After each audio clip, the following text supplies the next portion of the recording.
Asalaamu calaykum waraxmatullaahi wabarakaatu. Kusoo dhawaada caruusad bilowd uga barateen qurxinta aroosada iyo diyaarinteedaba.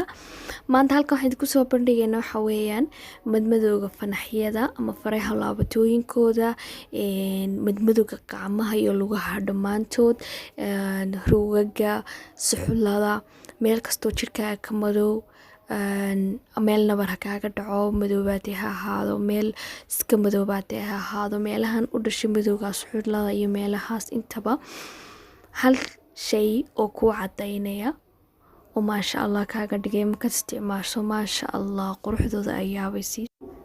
Halkaas shay waxa weeyaan baking soda ama bicarbonate of soda, bicarbonate soda weeyaan.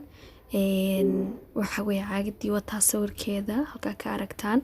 Marka caagada yar ay ku jiraan iyagoo noocyo kala duwan way jiraan, iyagoo wax jira ku jira baca ku mool garaysan, iyagoo kartooma ku jira adigu noocay doontaba ha noqoto aad ka helaysid bicarbonate-ka noocaas aad soo iibsanaysaa.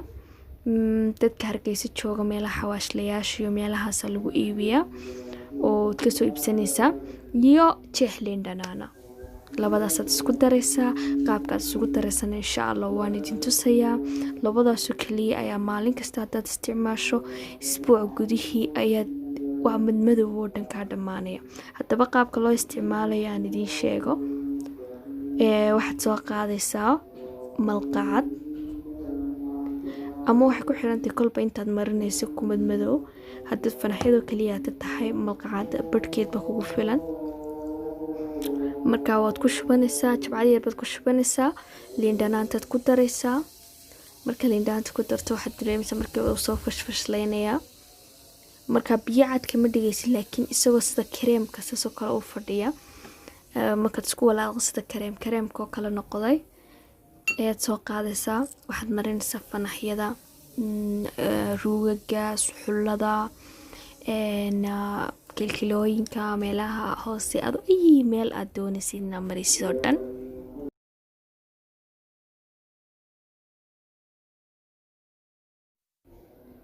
aad ba mahadsantii. waxaan idiin sii raacinaya kaliya aad noo soo daawada insha Allah fiidiyoyada kale aan soo gelino.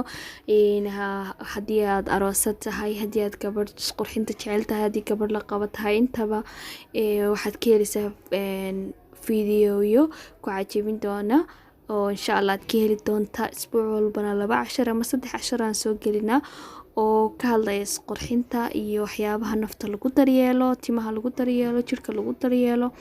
insha Allah ha moogaanina, fadlan subscribe saar si aad ula socoto wax kasta oo soo gelino oo uga faa'iideysato. aad baad mahadsantihiin. like saar haddii ku cajabiyay, share na asxaabtaada qaaliga.